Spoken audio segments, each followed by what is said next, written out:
Look out. Here come former SportsCenter anchor Bob Stevens, esteemed basketball coach Rich Basirico, and Hall of Fame sports writer Curry Kirkpatrick. And someone's going under the bus. Welcome into Under the Bus. We got the beginning of the baseball season tomorrow, Wednesday. We've got all kinds of Tiger Woods is playing golf. We got nobody, though, from any of that to throw under the bus yet. We got people to throw under the bus from college basketball. So that's where we begin.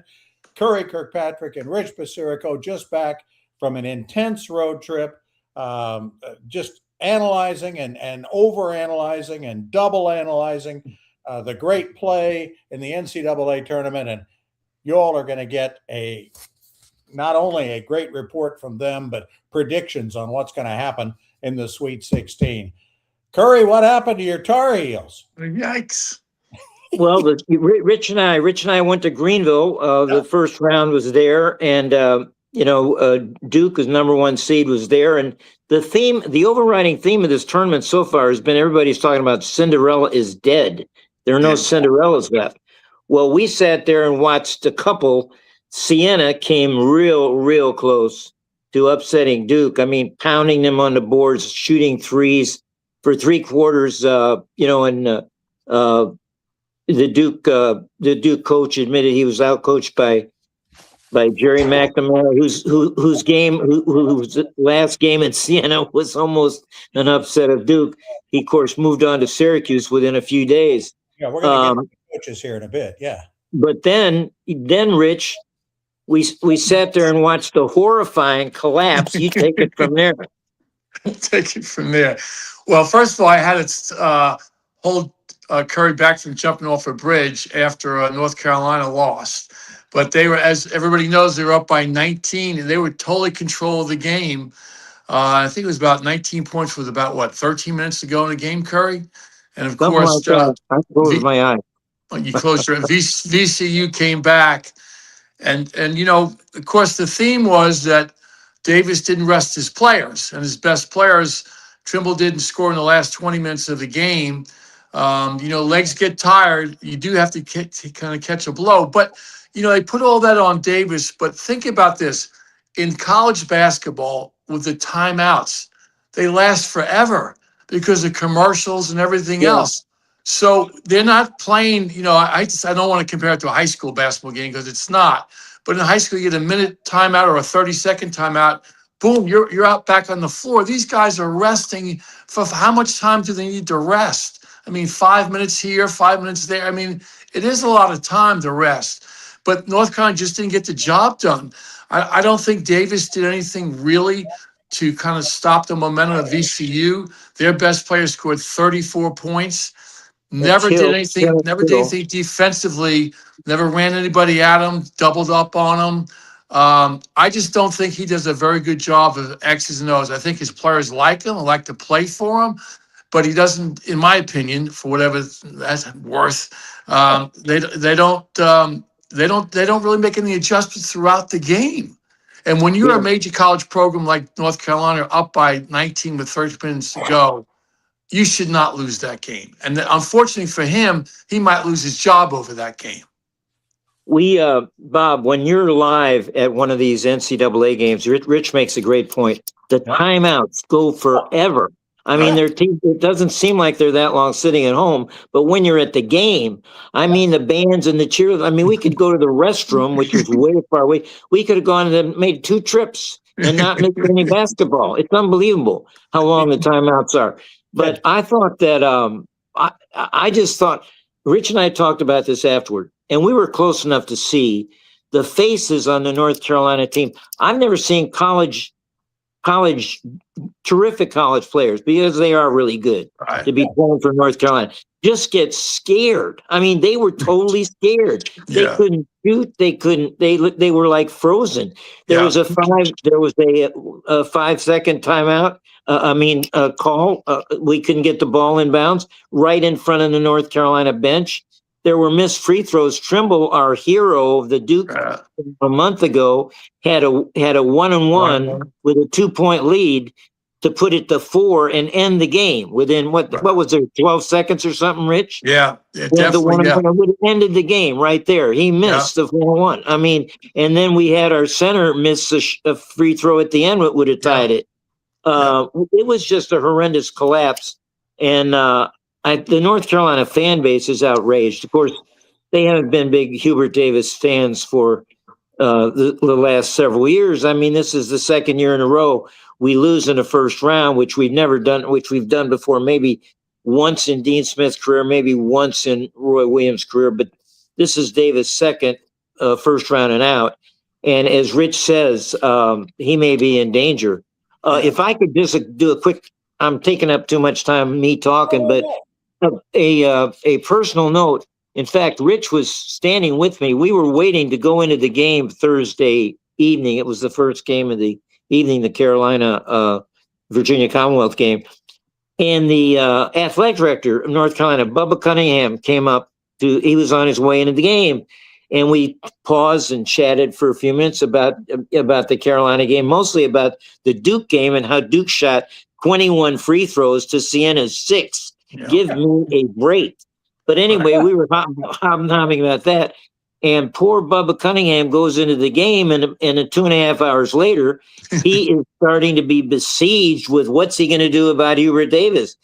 And it just occurred to me that a couple of years ago, I was at the Maui basketball tournament, and Carolina was playing out there, and I saw Bubba Cunningham and chatted him before a basketball game there.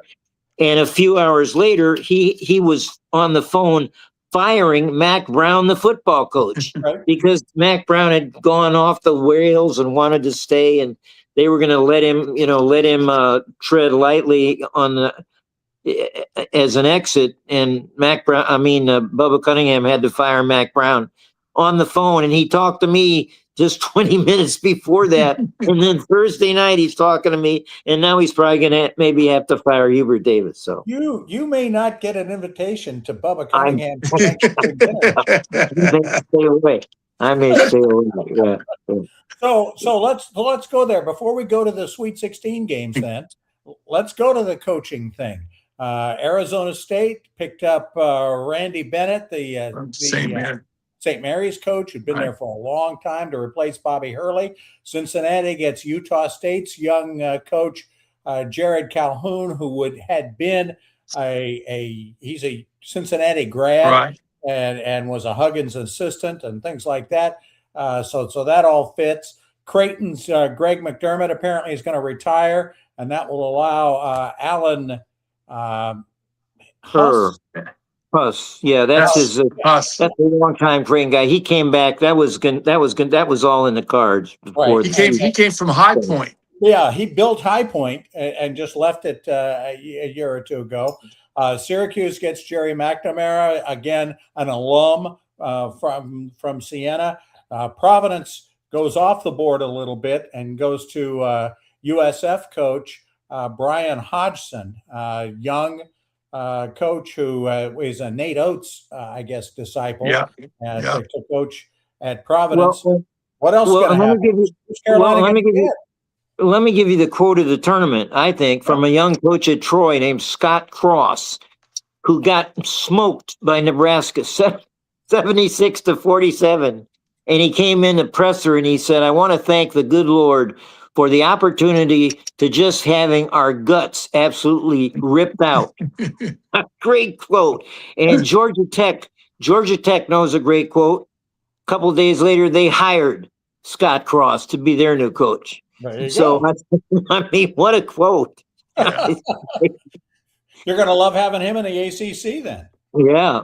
Well, and it's too bad the young coach of the tournament was going to be you mentioned High Point.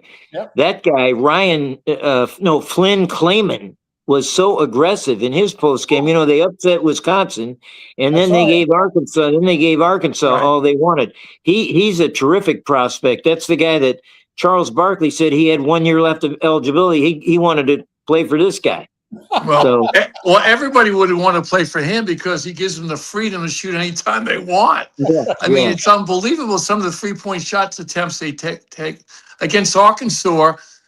when the game was tied, let's say about 2.5 minutes to go, they came down and took two off. I mean, just I thought terrible 3-point shots. Not that you shouldn't take a 3-pointer because that's their philosophy. But one time there was nobody underneath the basket. It was off a steal. The kid pulls up and takes it with none of his teammates around, off balance.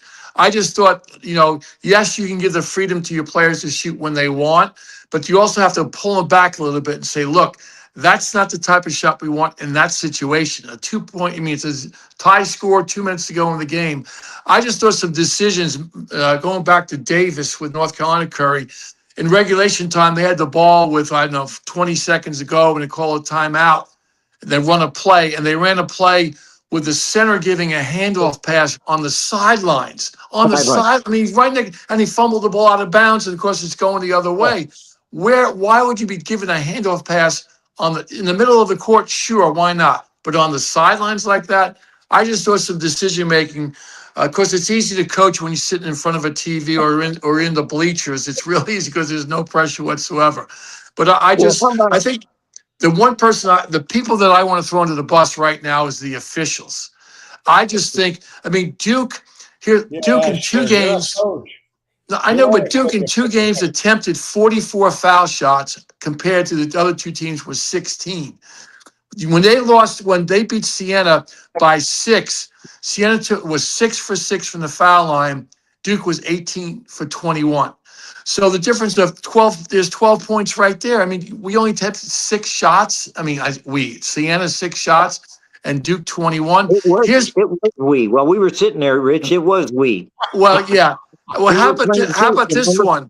Arizona against Utah State was a 12-point game, right? Utah State kind of gave Arizona a run for the money. The free throws attempted by Arizona was 39. Utah State 11. Come on. And the teams that are behind, Duke is behind, so you think defensively they're going to be more aggressive playing, and they're not fouling. The team that's winning's fouling. That used to drive me crazy when I coached.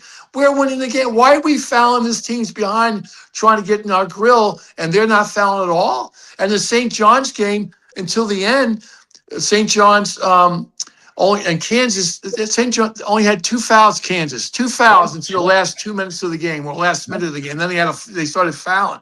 You play 20 minutes in a major college basketball, and you only foul twice. Come on. How about the end, Rich? How about, speaking of referees, how about the end of the Santa Clara Kentucky game, where everybody oohed and awed about Kentucky's Oweh hitting that shot from midcourt. Yeah. But right prior to that, Santa Clara hit a 3 to go up 3, and Herb Sendick is calling for a timeout, and the referee's running the other way and says you never saw him. If that shot of Oweh's might have not even accounted if they give out. It wouldn't have counted if they give Sendick the timeout that he was calling for.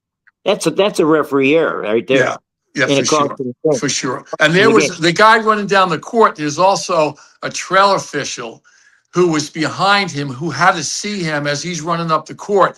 How does see coach give the time? Looking for a timeout. So that's huge. That really is huge right there.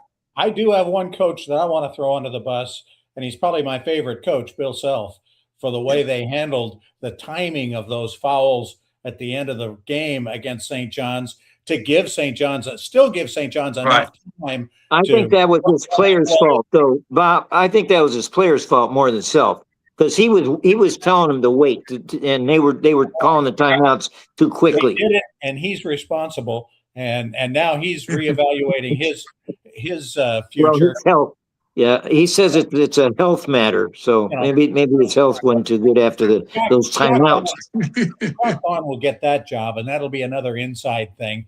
I want to get back to Carolina. What are you gonna hire somebody from inside? Well, I've wanted to go outside the family for years. I thought they should have gone outside when they got Hubert Davis instead, but I think they've just got to get a new voice and new blood in there. And it's been too long. The whole staff is Carolina guys, and it's been that way forever. Roy Williams had Carolina guys. Dean, of course, had them all, and it's been a great run. But I think it's time. And Rich and I and all the people we were with all weekend were talking about guys that Carolina should get or could get or could go after.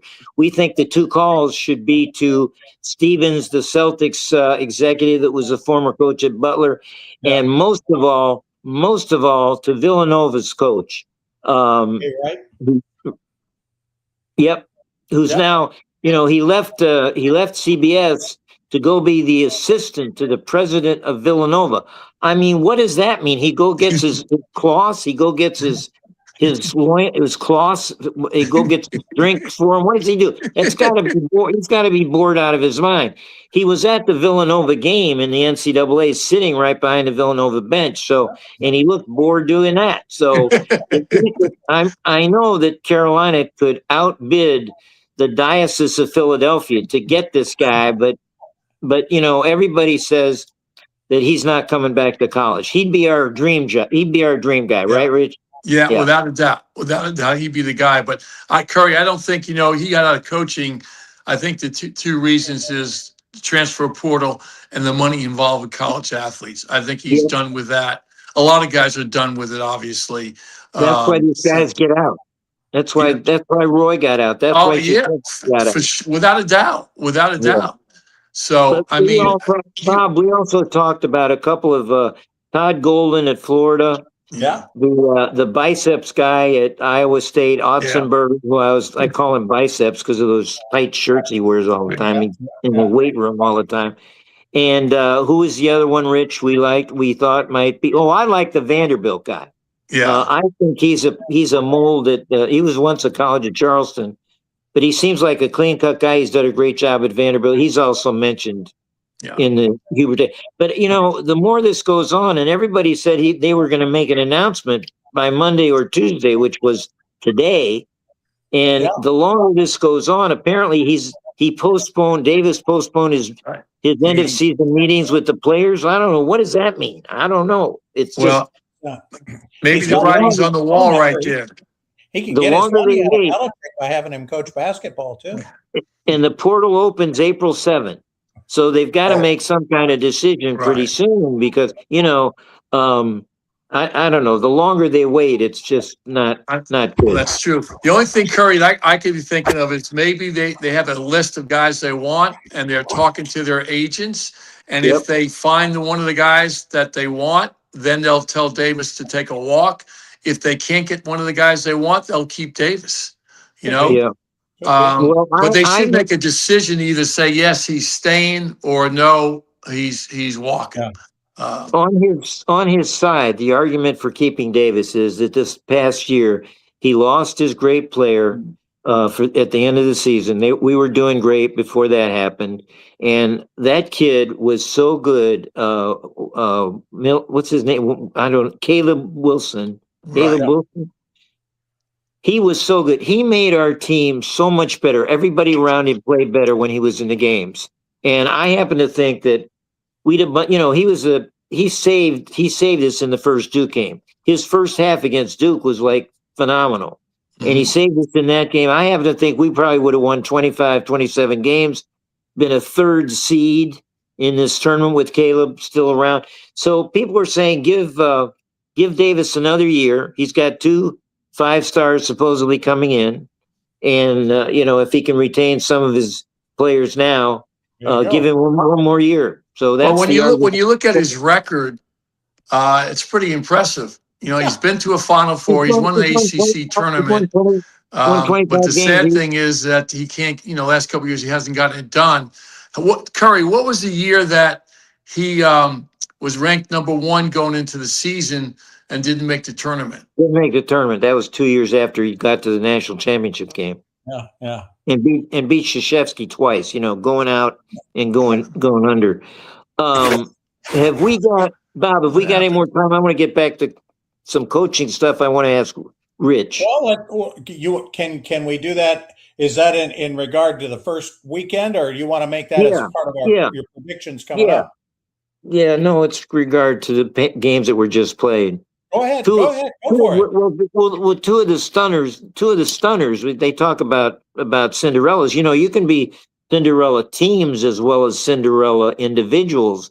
And I speak of Alvaro Fulguinas from Iowa, the 6'10" backup forward, averages 8 points a game. He's from Malaga, Spain, which is a seaside city near the fabulous resort of Marbella, where I've spent many months on vacation there, Marbella. And this guy started at Robert Morris in Pittsburgh. So he goes from Marbella to Pittsburgh. Are you kidding me?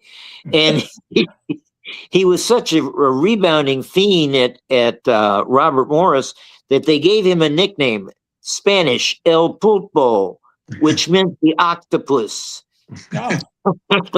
which I love. But Fulgaris only Iowa sold him on the beaches. I can't believe a guy from Marbella would go to Robert Morris and then to Iowa City or to what? No, they're not in Iowa City. Ames, no, they're in Iowa City. Yeah. And the octopus only needed 2 of his tentacles to hit his 100th three and bury Florida, the defending champion. That was shocking to me. I mean, the way Florida defended that last shot, I'll give it to you, Rich. Okay, well, the way they defend, they're up by 2. Why are they pressing? They're in the back? Why are they pressing? Keep everything in front of you. You got to keep everything in front of you. So what happens is the kid gets the ball on a banana cut, comes off a screen. The defender is now chasing him. He's going downhill. The guy that's defending the guy who made the winning basket has to help on the dribble. It leaves him alone in the corner. Why are they pressing in the backcourt? If you're behind, I get it. I totally get it. You're up by 2. You got to prevent them from getting the basket and getting an open look. Keep everything in front of you.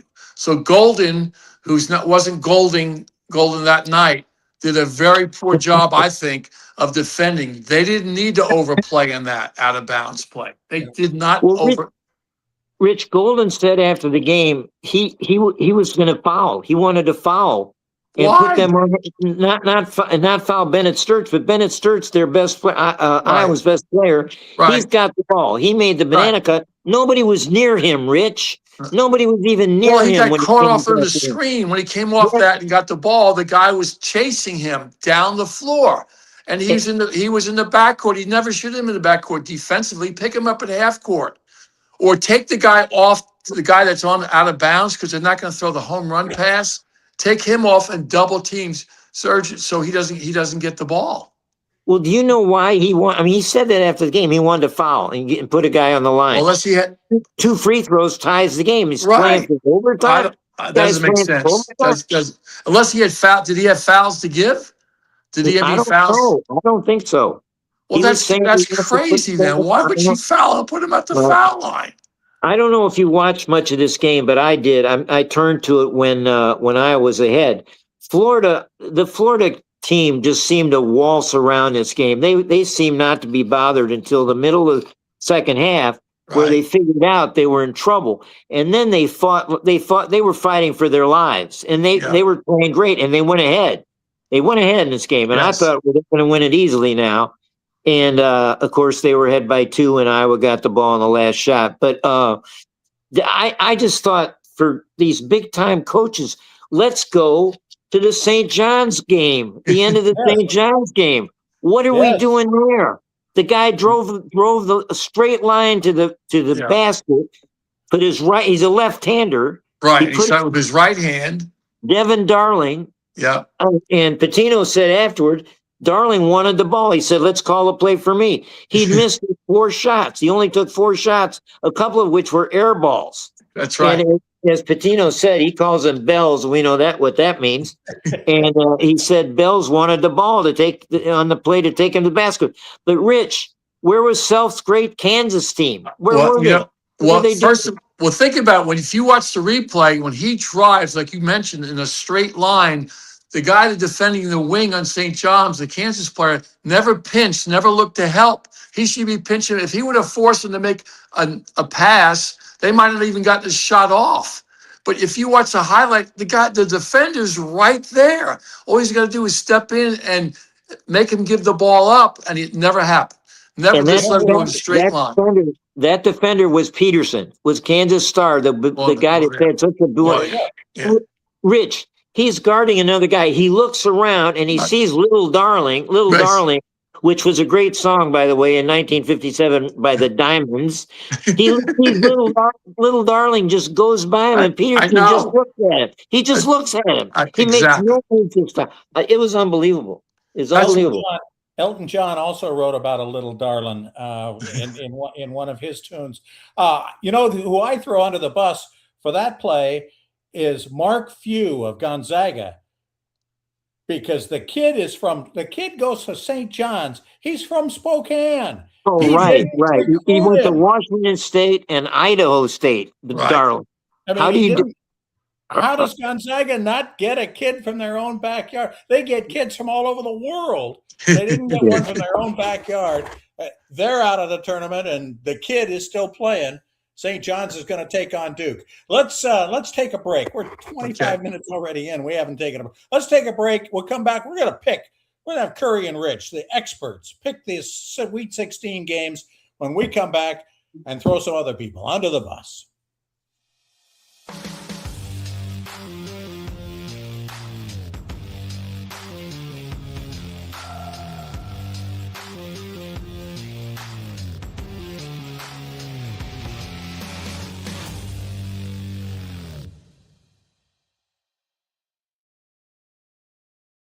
Welcome back. Bob, Rich, and Curry are here. We're gonna go through these in the order of the way the games get played. The first of the regionals in Houston.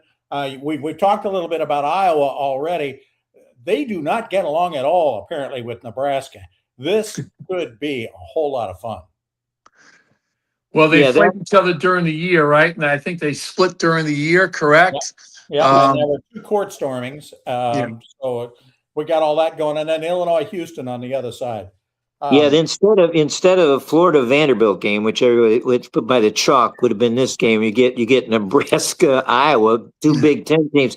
There are 3 Big Ten teams in the South remaining to play at Houston, and Houston, of course, is home and gets Illinois, which Rich and I saw, and we both think they're big and strong, and they shoot it like crazy. They're a bunch of guys from the Balkans, and then they have the great freshman guard. Oh, what is his name? I always forget these names.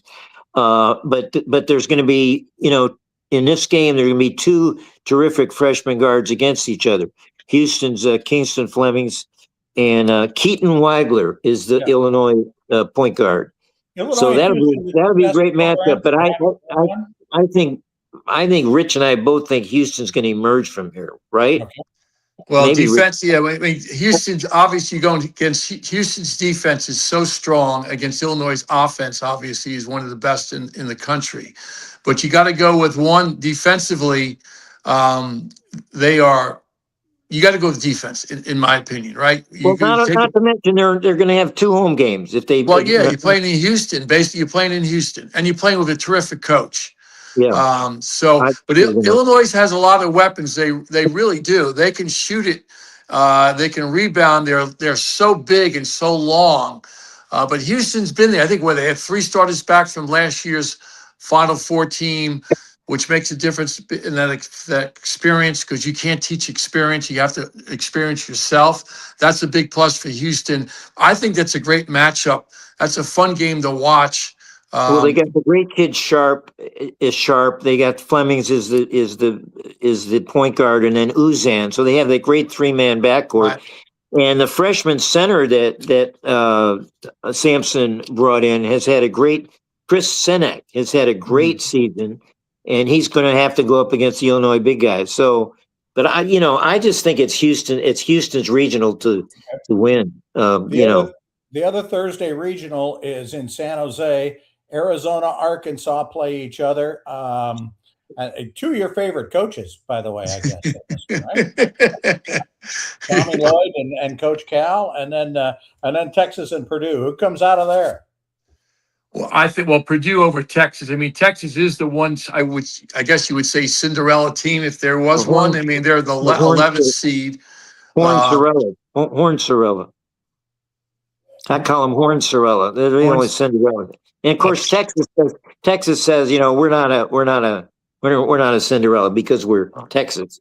Well, but they were a playing team Think about Yeah. it. They were a playing team. They beat NC State in that first game on Tuesday by 2. But they had some good wins. I mean, when you think about, they beat Gonzaga. I mean, they had some good wins. Sometimes teams like that, all that confidence just builds up. Like NC State that year, they won it all. They lucky to get in the tournament and they win the whole darn thing. So obviously Texas is playing with a lot of confidence right now, but Purdue is too. Remember, Purdue was preseason #1. Before the season, they were preseason #1. So they definitely have the talent there. So that could be a good game also. And, Iowa-Nebraska game, even though they're lower seeds per se, that could be a dogfight. I think Well, Nebraska you're going overall back has to, the better talent overall, but yeah, that game could go either you're way. going back to the South. Okay, you're going back to South region. But in San Jose, what's a real fun game, I think, is Arizona trying to stop Darius Acuff because he looks unstoppable. I mean, what did he get, 34, and he gets them with ease. I mean, he looks like an Allen Iverson type, Rich, to me. He's just terrific. But Arizona has 2 terrific defenders in the backcourt. Bradley, the point guard, and then the kid from Yugoslavia, Karchenkov, who is a terrific defender. Mhm. So I think they'll probably start Jaden Bradley on Acuff, see what happens, and then go to Karchenkov to give him some body. So Well, he's going to get bounced around a lot. well, Curry Acuff is, if not the best guard in the nation, he's 1 or 2. And He's even way past Peterson, I think. without a doubt. Peterson is not a gamer. I mean, all these scouts are talking about him being #1 overall. They're nuts. There's no way he should be #1 overall. Acuff, not saying Acuff should be #1 overall, but he's definitely in the top, 3 or 4 picks. But even Calipari even says when they ask him, "Well, coach, what do you think?" He goes, "I just let Acuff take the ball and go." I mean, that's his offense. Just do your thing. You thinking Arkansas to come out of the region? No, I don't think they can. Arkansas has a couple other real players, though. Brazil, Well, they do. But when the game's on the line, which has happened to Arkansas throughout this whole tournament, the last 2 games, I should say, they give the ball to Acuff and get the heck out of the way. He does his thing. Calipari doesn't. He says basically he has all the trust in the world to let him play and play his game, and they've won because of him. So who are you taking? Arizona has a great rim protector in Krivas, the center, though. So they've got him back if he stays out of foul trouble. I think Arizona is too good. Me too. Arizona wins. Arizona wins that game. Advance, and I think they beat Purdue to advance to the Final Four. There you go. That's what I was looking for. Hey, in the DC regional on Friday, Duke St. John's. Duke wins that. St. John's backcourt just is so inconsistent. I've said this once. I'll say it 3 times. They just, even Darling, Darling didn't score into that basket as we mentioned, but going into that game over his last couple of games, he was 1 for 20. 1 for 20. The other guards just have not shot the ball consistently. I mean, their front court, I think, is terrific. I think they match up with Duke. I think their guard play of St. John's, if they shoot the ball well from the perimeter, they have a shot. Otherwise, I think Duke takes them down. How about the kid that made 6 threes for St. John's, Rich Hopkins, the transfer from Providence? Yeah, he's a big man, but he's a big man. He's a 6'7", 6'8" guy. Rich, he hits 6 threes. They don't need guards. If he's going to hit 3, okay, I'm taking St. John's in the upset. Okay. I hope you're right. I hope you're right because I want St. John's to win. You haven't even mentioned Zubidoo Ejiofor, who's the best player on the court. I think he's going to outplay Cameron Boozer. Do you really? I think he's had a great season, Rich. Yeah. Oh, I know. He's terrific. But do you think he's going to outplay Boozer? He's been the player of the year regular season, Big East. Yeah. Tournament Big East Player of the Year. He's an academic defensive player of the year. Defensive player of the year in the Big East. I love him. I was not impressed with Boozer's games in Greenville, Rich. He struggled, I think, a little bit. Wasn't the dominating player. If he doesn't dominate the other guy, Duke has, Evans is an NBA shooter and an NBA player on the outside. And of course, Duke, that guy Mgoya, their center, played about 5 minutes, Rich, in Yeah, Greenville. And he played pretty probably. well. And he'll be in the center. He'll help on Ejiofor, but Ejiofor has had such a great year, and it's Patino, your Yeah, favorite. yeah. But and of course, I'm picking against Duke, so I'm picking St. Good. John's and I'm picking Connecticut to upset. Well, won't be upset. I'm picking Connecticut against Michigan State Yeah. too. What do you like? That should be a terrific game. Also, Connecticut's actually, believe it or not, is favored in that game by 1.5 points. I'm not surprised. I'm Yeah. not surprised. But Rich, they've still got they're still a championship team. right, of course. Well, Connecticut has the same hiccup that St. John's has. Sometimes they don't shoot the ball well from the perimeter as a team. Yep. So if they get their game going from the perimeter, they will beat Michigan State. But I think that game comes down to the wire. I hope you're right about St. John's and Duke, because I'm a St. John's fan and I'm not a Duke fan. So I hope St. John's does pull that off. But Connecticut, Michigan State, to me, that's just two really good games. In Washington. The region is spectacular, and they're just legendary names. They're big time blue bloods in that region. It's an amazing region. For sure. In Chicago, in the Midwest, Michigan and Alabama, Tennessee and Iowa State. This would be a pretty good football Final Four. Alabama, For basketball, I don't know. What do you think? Well, Michigan, this is the biggest margin if you go by point spreads. Michigan's favored by 9.5. Bama, has their second leading scorer is still out, so they've done a pretty good job with, they had 17.5 points they don't have, but they came across. Think about what they did against the Texas Tech. My goodness, they beat them by about 30. Yeah, that's a pretty darn good win. That, and of course Texas Tech is losing they lost their best player also. But I don't think Alabama matches up well with Michigan. I think Michigan's length, size, just overall, I think they come out of this game. Iowa State won the Big 12. Are they the unsung monster here? Well, again, they're missing a player too, right? Jefferson. They're missing Jefferson, Joshua Jefferson. But he may be playing, they say. Good. But they smoked Kentucky without Jefferson. They could have beaten Kentucky by 40. Did you see the second half? Yeah. I mean, they have the little guard from Ames there, Taryn Lipsey, who's been there about 17 years. And they've got the best shooter in the tournament, Momcilovic, who hits threes from anywhere and everywhere. And Heisey, the 6'5" guard, has filled in for Jefferson. I like them in the upset. I like them coming out of this region. Good. I think they can beat Michigan State. Okay. Do you like Iowa State to beat Michigan State? I mean Michigan. Yeah, I like Michigan. Iowa State beating Tennessee, and I like them beating Michigan too. Okay, right. I agree. Iowa State beating Tennessee for sure. If Jefferson's able to play, then I agree. I think Iowa State can beat Michigan. Yes, if he's not able to play, then I pick Michigan in that. What's your line on there? Which one? Iowa State's 4.5 right now. Ite's 4.5. Yep. Yeah. Iowa State's favored.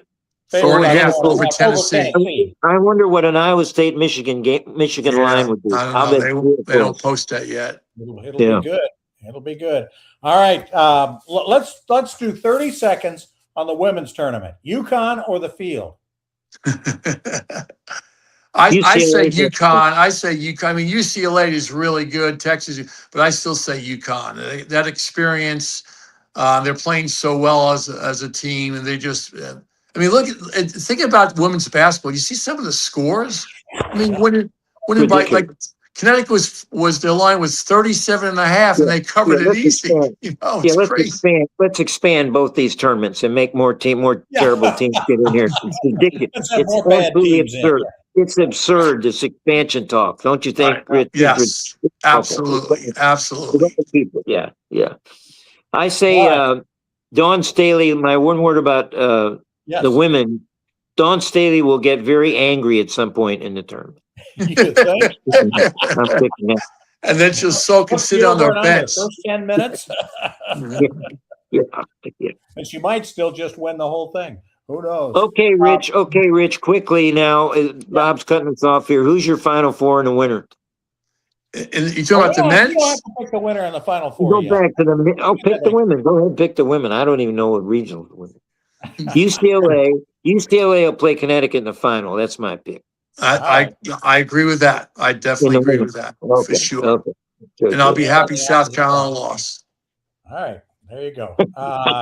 We've handled the tournament. We got a couple other things to clean up. We will do that now that you all have got your brackets filled out and marked, and we'll be back. We'll still throw some more people under the bus. Stay with us.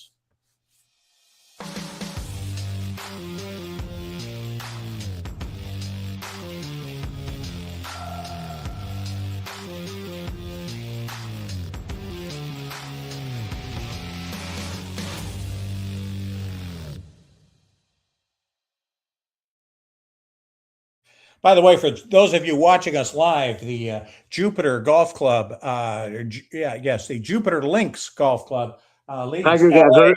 Did Tiger get hurt again? Five Did Tiger holes get in. hurt? He's not. I haven't seen him swing yet. I don't He's know. probably got injured. He's probably going to get injured. Yeah, he's playing though. He started. I'm Yeah. sure they'll come up with a new rule that you could, come out and be replaced by somebody if it Yeah, that's good. Opening day of baseball season. Anybody looking forward to anything yet, or are we going to wait until they play some games? Well, I'm doing my throw under right now. Okay, being a Yankee fan, and they open the season tomorrow. So you go through spring training. I guess you do it obviously to get you guys ready to play, get at bats, pitches thrown, so forth. But isn't it also to determine guys who have a great spring to be able to play on the major league team? So the Yankees have Dominguez, who batted 347, 4 home runs in spring training, and Spencer Jones batted 357 with 6 home runs. They both get sent down to the minor leagues. Instead, they keep a guy who's batting 125 because he's right-handed. So it's not based on your statistics. It's based on if you're right-handed or left-handed.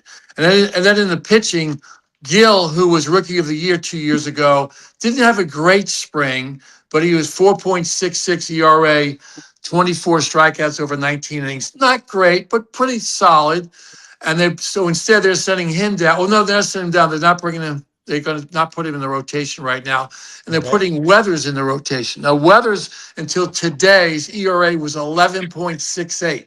11.9. He had a decent game today, so now it's 8.83. So I don't understand. He had 16 strikeouts. Gill had 24. What I don't understand, because he's left-handed. So it's not if you're a better player, it's if you're right-handed or left-handed. At the major league level, does it really make a freaking difference if you're facing a right-handed pitcher, a left-handed pitcher, or you're a lefty throwing against right? I mean, I don't get it. Take the best of the best. Yeah. Let's throw the analytics guys under the bus. Yes.